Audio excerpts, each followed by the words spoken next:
Sino-sino ba yung mga makakasuhan na malalaking isda bago magpasko? At most likely, maghihimas ng rehas. Yung yung napirmahan na ni Yusek Bernardo yung kanyang affidavit eh.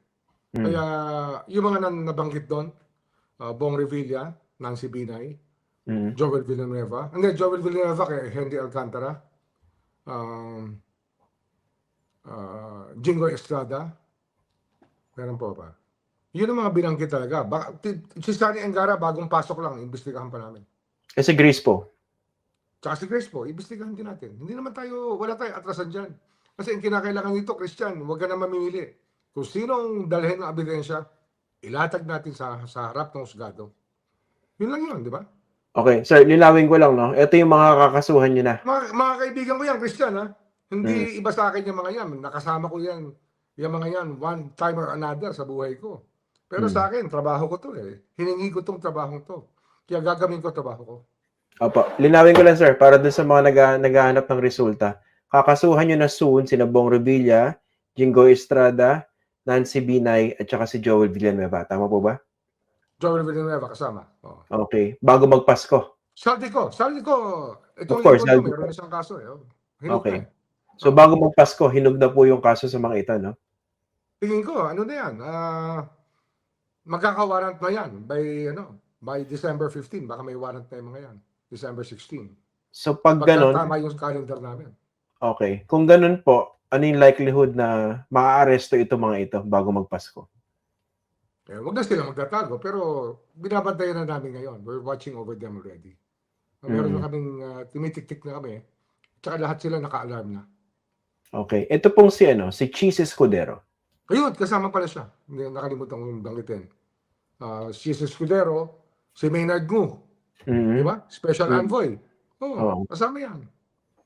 So, ulitin ko lang bago magpasko, mga kakasuhan ninyo at most likely, magiging subject ng arrest warrant, Cheese Escudero, Maynard Ngu, Zaldico, Bong Revilla, Joel Villanueva, Nancy Binay, at saka Jingo Estrada. Tama pa? And Zaldico, syempre, Zaldico. May mga congressman kaming inaayos pa namin. Dinidevelop pa namin yung mga theory kasi nga ito, conflict of interest. Hindi lang siya non-bailable, pero mabigat na kaso rin to, Christian. Kasi pag hanapan namin ng malversation yan, non-bailable din. Opo. Ilang mga congressman yung most likely makakasuhan nyo rin before Christmas? Mahigit 20 yan, mahigit. Mahigit 20 sa simula pa lang. More than 20. Nilalatag namin lahat ng pwede. Okay. Yung kay in the meantime, mga DPWH officials kasama. Yung mga incorporator ng SunWest, mga incorporator ng mga kumpanya na bumapel sa prohibited transactions. Tatamaan yan. Sino yung mga contractors, yung mga diskaya, lahat to kasama? Ang diskaya magkakaroon na rin ng kaso yan. By that time, meron na rin. Hinog na rin. Kasi nag-PI na kami ngayon sa diskaya. How about itong sa DBM, no? Itong si Secretary Pangandaman. May dawit po ba? Iniimbestigahan na natin. Sinimulan na namin yan. Mula nung nakita ko yung statement ni Bernardo nung Biyernes, sinimulan na namin ang proseso. Okay. So yung mga under investigation, si Martin Romualdez, Sunny Angara, Grace Poe, so kasama si Mark Villar dahil dinawit din po siya ni Yusek. Mark Villar, kasama siya. Dito kay Yusek Bernardo, kasi finally nagsalita na siya. Di ba nung first time nagsalita siya nung nandun siya sa Senado, katabi ninyo, tingi-tingi, di ba? Tapos nung bumalik sa Senado, si Jinggoy hindi pa rin binabanggit. Pero ito finally, binanggit si Jinggoy. So mukha ba mas credible na yung testimony ngayon, yung binabanggit? Mas credible na yan kasi may nakikita akong errors. Pero I would rather leave them as errors than correct everything as a perfect rendition of things. Kasi many of them are recollection by memory. Marami siya, wala naman notes sa pinagbabasihan by memory. So itong si Mark Villar, kasama sa inimbestigahan dahil binanggit po niya, no? Kasama yan. Kaya lang yung kay Mark Villar was a general statement about kickbacks at 5% of the totality of the budget of the DPWH in projects. Kaya mas mahirap i-prove yun. Kukunin mo pa yung pattern. Marami ka pang kukunin na harder to prove. But we will investigate. Pero alam mo naman, Christian, we do not necessarily have to file malversation cases or graft cases. We can file other cases as conflict of interest cases. So pati si ano no, si Secretary Bunuan dahil binanggit niya. Yes, kasama si Secretary Bunoan. Marami Okay. yan, Christian, marami na yan. Mahigit Mm. 30 na, baka 40 na yan. Kasama yung mga official ng mga kumpanya. Okay. Yung kay Mark Villar kasi iniisip ko, parang dinaplisan lang siya ni ni Yusek Bernardo. Para Hmm. mas maganda yata pigain siya. Kasi parang ang Oo. labo naman na wala siyang kinalaman bilang Pero ano secretary. ngayon, meron sinabi kong may task force ako sa Villar. Gumagalaw na yun. Yun nga Gumagalaw pala. na yun. Sige sir, paki-update Inikutan ko. na nila. Umikot na sila ng Las Piñas hanggang Cavite. Inikutan na nila. Hindi kami tumitigil, Christian. I have very good people in the Ombudsman's office. At marami sa kanila are just happy na gumagalaw na sila ngayon. They're just very happy. Actually, marami nga nagpapadala sa akin ng messages din po na sinasabi, finally, buti tinututukan na itong mga bilyar. So ito naman, how likely na makakasuhan itong mga bilyar? At ano ba yung tinitingnan yung posible ikaso sa kanila? Napakataas na ano yan. Pero yung conflict of interest lang. Civil forfeiture. Maraming pwedeng gawing bagay dyan. Kasi ano to in the words of the person investigating, na veterano na sa Ombudsman's office, kinilabutan daw siya nung nakita niya yung dinaanan niya mga lugar. Bakit daw po? Kasi hindi siya nakahanap ng ganung kamassive na gawain na related to graft and corruption. The most massive that she has ever seen. Yun ang sabi niya sa akin. Can you elaborate on the nature of that? Yung massive corruption na nakita niya. Yung may mga roads kasing ginawa talaga to benefit their properties. May mga river wall na ginawa to benefit their properties. Yung mga roads na ginawa from their one property to the other. Mga mga talagang yung original na paratang pa ni Lito Banayo, nila Ping Lacson nung 2010, 10. yun pa rin. The Yun same. talaga, napatunayan dito, tuloy-tuloy pala yan, hindi pala tumigil. Okay. Basically, ito po yan, di ba? Ginagamit yung government funds, government budget, government Resources. money, Oh. resources to build roads, Office, pati yung office. pati office, to benefit Oh. their own development, their own projects. Yes. Hindi lang that's a very simple way to say it. But it's more complicated than that. Kasi pati Bangko Sentral, pinasok nila. Pati yung mga may conflicted na sila, pinasok nila. Kahit na yung di ba? Yung OGCC may investigasyon na rin tungkol sa prime water. Yung pinasok din nila. Ang dami nilang pinasok talaga negosyo. Everywhere. And even in Cavite itself, marami talagang baka dito lang kami magkasundo ni Kiko Barsaga kasi alam ko yung prime water galit siya. Ito gusto kong tanongin din po kay Ombudsman. Meron ba kayong nararamdaman na, of course, meron kayong sense of urgency, pero describe that sense of urgency kasi meron kayong fixed term. Pero given this political upheaval, kunwari matanggal si Bongbong Marcos, baka kung pumalit yung mga Duterte, baka ipa-impeach kayo. So medyo yung window of opportunity ninyo to push for these cases, hindi ganun kalaki. It's a possibility, sinasabi mo, pero ito yan Kinausap ko yung Korte Suprema, sabi ko, bakit pa pinapapiyansa pa natin yung mga tao na na-convict na? Di ba dapat ikulong na natin lahat yan? Di ba, nakapiyansa pa marami Na-convict na sila, dahil naka-appeal, nakapiyansa. Yun, pinag-iisipan ngayon ng Korte Suprema yan. Kasi nga, grave mga grave felony yan. Tsaka graft and corruption, estado nakataya dyan. Dapat dyan, walang no holidays, di ba? Dapat dyan, lahat talaga panagutin ka agad.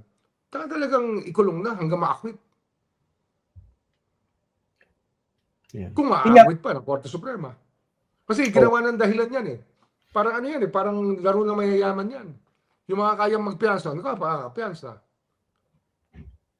Nga po, yung window of opportunity, hindi ganun kalawak. Marami talaga makukulong dyan. Kasi nga, lalo na, pag ang Korte Suprema, ay katiga na yung aking pananaw na dapat lahat na makonvict, hayaan na nila makulong, wag na nilang bibigyan ng piyansa. Kasi nga, on appeal, bila piyansa pa, grave felonies yan Yung kasalanan sa taong bayan yan. Sabay pakakawalan mo dahil kaya magpiyansa. Mali na yun. Ano po naging tugon ng Korte Suprema? Sila, very interested sila. Hindi pa sila nagsasalita ng patapos. Siyempre, very conservative naman ang Korte Suprema kausapin. Hindi naman sila padalos-dalos. Siguro I'm more impulsive than them in terms of my passion to get things done. Mm. Dito sa mga malalaking pangalan na binanggit ninyo ng mga na balak niyong kasuhan at saka inimbestigahan sa ngayon, may mga lumapit ba sa inyo? Nagpadala ng feelers? Medyo nagtatanong baka pwede niyo Very bang awkward, bugtin? Christian, eh. Kasi nga, mga kilala ko to, eh. Oo, Mga kilala ko precisely. to nung araw pa. Oo, iba nakasama ko, iba kakampi ko sa politika. Pero Mm. pwede ko bang talikuran yung hiningi kong tungkulin sa bayan? Eh, hiningi ko to, eh. Hiningi ko, nanumpa ako dito sa tungkulin na to, eh. Very awkward, Christian. Kaya sa akin, just look ahead. Just go right ahead dahil yan ang hinihingi ng ating mga taong bayan na iayos ang ating bansa. And in my own small way as ombudsman, it's actually a very powerful office. Pero we will do everything that we can within our power to make people accountable. Sigurado yan, Christian. Mm. Pero dito sa sa biggest fish dito definitely si President Marcos. Will you actively pursue the allegation by Zaldico against him? Alam mo yan, ano yan, it's a matter of evidence, number one. Number two, what we can do is actually just conduct an investigation and proceed to submit any evidence to Congress for purposes of impeachment. Impeachment, yes. Pero para ako mag-prosecute, wala po yan sa Constitution. Meron po tayong immunity from suit habang nakaupo ang Pangulo. Pero pwede ho natin ilatag ang ebidensya papunta po sa Kongreso kung magpapursue sila ng impeachment. Bibigyan po natin sila ng basihan kung meron tayong nakuha sa investigasyon. How about dito sa Vice President? Kasi ang nakakalimutan din dito sa current narrative na pinapalabas, para bang napakalinis, busilak. Walang Itong bahid ng Vice President. Itong kay Vice President kasi, naka-archive ang kaso niyan. In-archive yan ng Supreme Court. Ibig sabihin ng in-archive, it can be unarchived. So all we have to do is look at the evidence presented against her, evaluate it, and suggest to Congress either one, initiate impeachment proceedings, or number two, proceed with the impeachment by telling the Senate to unarchive the archive case against Sara Duterte. There's the only two options. Pero yun nga po, di ba may isang school of thought na baka naman hindi dapat mag-enjoy ng immunity from suit ang Vice President at Presidente lang? Yun nga yun. It's a school of thought. Pero as it is right now, we will study that possibility also. Pero alam mo yan, you're telegraphing everything pagka ganyan. You might be asking more than you wish for. Kaya tayo, conservative tayo in that sense. Pero possible yan. We will look at the theory of immunity from suit from the academic point of view that the Supreme Court can respect if push comes to shove. Okay. Balikan ko lang po ng konti itong yung political upheaval or tension na nakikita natin ngayon. May mga nagpo-push po kasi ng resign all. Anong tingin niyo doon? It is an option left to us pag na-paralyze masyado ang bansa. It's an option left to us if all the democratic processes designed in the Constitution do not work. But we do not want to go into adventurism. Gusto natin, democratic process pa rin ang matira. But that is an option left, actually, to the military, kung tutuusin mo. Tsaka civil society. Yung pinagre-resign lang si Bongbong Marcos. It will not solve anything. It will not solve anything kasi nga ano tayo, durug na tayo dahil hati-hati na yung bansa eh. It will not solve anything. It's just a political move of those who will benefit kung titingnan mo. If you're really thinking of the country, ang kailangan mo, reboot. Diba? But how do you Hindi change heads lang. Hindi change heads. Dapat yun, reboot talaga. Kung talagang yan ang iniisip natin. Ang problema, sir, sa reboot, how would that look? Military junta, revolutionary government. Yun nga yung danger nga kaya ayaw natin dumating sa puntong yun. Nakakatakot din po, di ba? Ha? Nakakatakot din po. Nakakatakot yan kasi adventurous yan. Tsaka hindi mo masasabi. Baka masarapan sa poder, hindi nabitawan. But the world right now does not like juntas eh. It disdains that. And sayang naman yung bansa natin kung iiwan natin doon. It has to be something measured any response to this has to be measured just to preserve the gains of our country from the past para naman maging stable tayo economically so people can go to work and be productive. Yun lang hinihingi natin dito. And of course, matigil na yung corruption. Matigil na yung ganyang level ng corruption na talagang kahindik-hindik na. Sobra na.